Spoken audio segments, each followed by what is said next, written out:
Ticket वापसी तो sir होती रहेगी, लेकिन सबसे बड़ी बात ये जो भाजपा की स्थिति इस टाइम चल रही है ना, और कहां से लालू जी एक नया बयान सोचकर लाए हैं कि मोदी जी का परिवार नहीं है, तो आप सोचो इस बयान की यहां कोई आवश्यकता नहीं थी। ये बयान पुराने हो चुकी बात खत्म।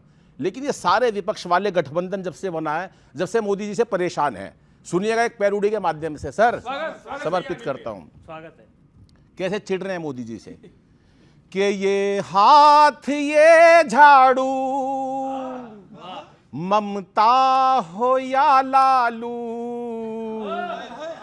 देख कर मोदी को जल रहे हैं सभी, देख कर मोदी को जल रहे हैं सभी। वो ये हाथ ये झाड़ू ममता हो या लालू, देख कर मोदी को जल रहे हैं सभी। गठबंधन बनाया था, कैसे टूट टूट के भागे। सुनो कि मोती माला से इनकी बिखरते रहे, मोती माला से इनकी बिखरते रहे, धोखा आपस में एक दूजे से करते रहे। कि ये भागा कभी वो भागा, अरे ये भागा कभी वो भागा, खड़गे पे रह गया बस धागा।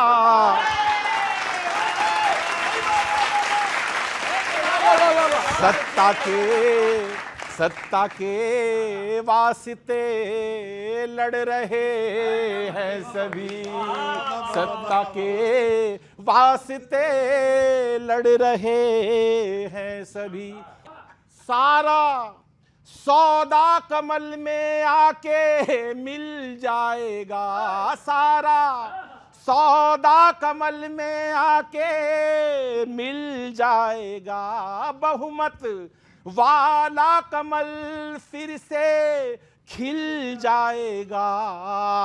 चाचा हो या हो दीदी, सबको कूटेगी अब ईडी, सोच कर बात ये डर रहे हैं सभी, सोच कर बात ये डर रहे हैं सभी।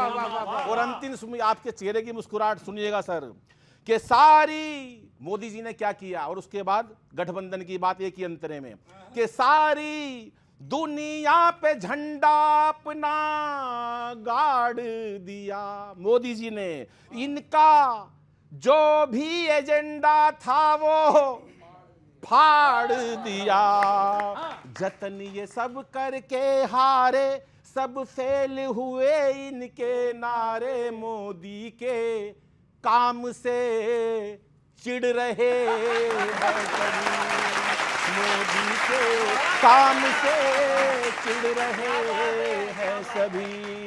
हो ये हाथ ये झाड़ू ममता हो या लालू, देख कर मोदी को जल रहे हैं सभी।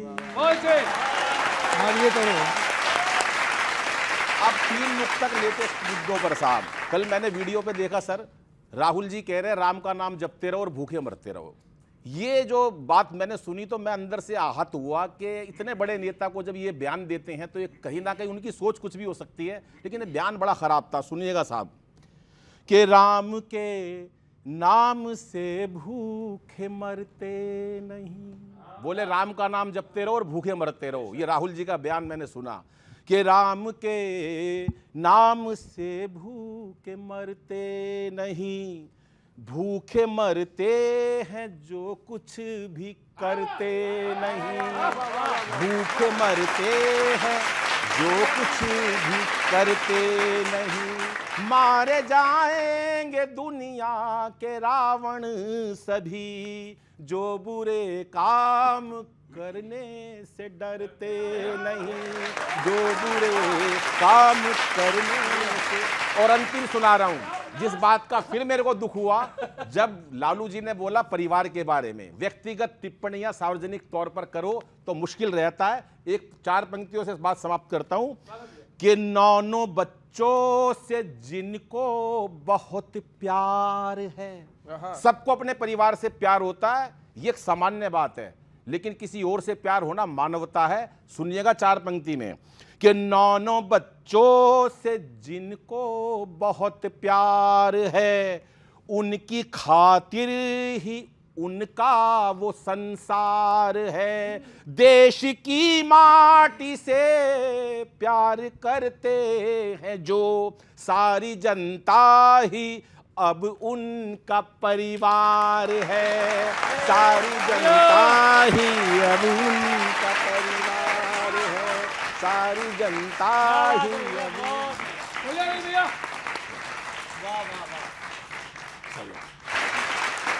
सरदार जी की उम्मीदों का क्या कहेंगे?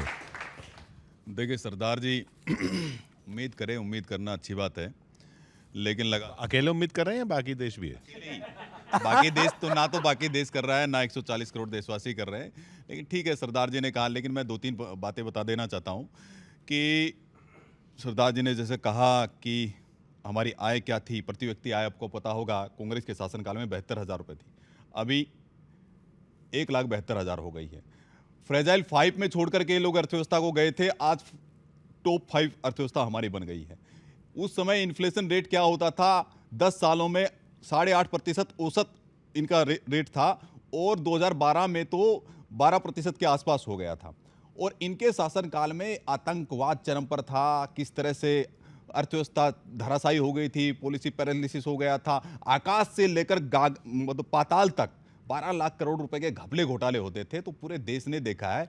और जहां तक मोदी जी का सवाल है, मोदी जी ने इन 10 सालों के अंदर पूरे देश की 140 करोड़ की जनता को अपना परिवार माना। और उसी परिवार के ऊपर मैं एक पंक्ति बताना चाहता हूं कि मोदी जी जो त्याग, तपस्या, बलिदान के बल पर यहां तक पहुंचे, उसी पर एक पंक्ति में सुनाना चाहता हूं। स्वागत कि भारतीय जनता पार्टी में एक छोटा सा कार्यकर्ता भी कहीं भी पहुंच सकता है, और इन परिवारवादियों में केवल अपना मुन्ना ही माँ बाप की कुर्सी पर बैठेगा, चाहे वो योग्य हो या ना हो। तो क्या है, नाम मिला पुरखों का, केवल किसी कर्म का श्रेय नहीं, उनको केवल राजप्रिय है, राष्ट्रनीति का ध्येय नहीं। वो क्या जाने क्या होता है जनता की सेवा करना, उनका तो है लक्ष्य केवल अपने घर को भरना। जब दूजे की पीड़ाएं भी अपनी पीड़ा लग जाए, जब परिवर्तन करने वाला भाव हृदय में जग जाए, तब कोई मोदी जैसा सपना साकार बनाता है, स्वयं समर्पित होकर देश को वो परिवार बनाता है।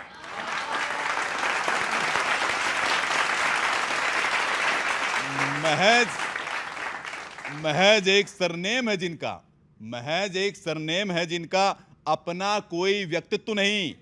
नाम हटा लो पुरखों का, फिर इनका अस्तित्व नहीं। समझ कहां परिवारवादियों को ये बात आई है, मोदी जी ने अपने बल पर अपनी राह बनाई है। ये नरेंद्र मोदी जी है जिन्होंने अपनी राह खुद बनाई है। एक गरीब परिवार का बेटा किस तरह से यहां तक पहुंचा है, और वैष्णव जन तो तहने कहिए जो जाने पीर पराई, उन्होंने 140 करोड़ देशवासियों के दर्द को समझा, इसीलिए वो पूरे 140 करोड़ देशवासियों को अपना परिवार मानते हैं। ये व्यक्तिवादी पार्टियों की तरह नहीं है कि 4 ही सदस्य इनके परिवार के सदस्य हैं, इसके अलावा किसी को कोई वो सदस्य नहीं मानता। पहले तो हमारे साथी मित्र ने माला का और मोतियों का जिक्र किया था, तो काठ की माला डाल के बीच में डाला सूत, माला बेचारी क्या करे फेरनहार कपूत। सारे कपूत हैं वहाँ, तो वो क्या माला फेरेंगे? रद्दी माल, रद्दी। 4 पंक्तियां मैंने अभी गाड़ी में लिखी है, आपको सिर्फ मैं लेकिन आपकी तरह वो हास्य का भाव उसमें नहीं है, कुछ गंभीर बात करना चाहता हूँ। खून का घुट पिया है अंदर से लहू लुहान हूँ, खून का घुट पिया है अंदर से लहू लुहान हूँ, हाजी मैं मोदी जी के अमृत काल का हिंदुस्तान हूँ। महंगाई की आग में झुलसा हुआ, बेरोजगारी के भंवर में उलझा हुआ, व्यभिचारियों को सत्ता की सरपरस्ती से शर्मसार हूँ, मैं मोदी जी के अमृत काल का हिंदुस्तान हूँ। अग्निवीरों की विवशता का व्याख्यान हूँ, मणिपुर की नग्न दास्तान हूँ, पेपर लीक का इम्तिहान हूँ, जीप से रोंदा गया किसान हूँ, सड़कों पर पीटा गया पहलवान हूँ।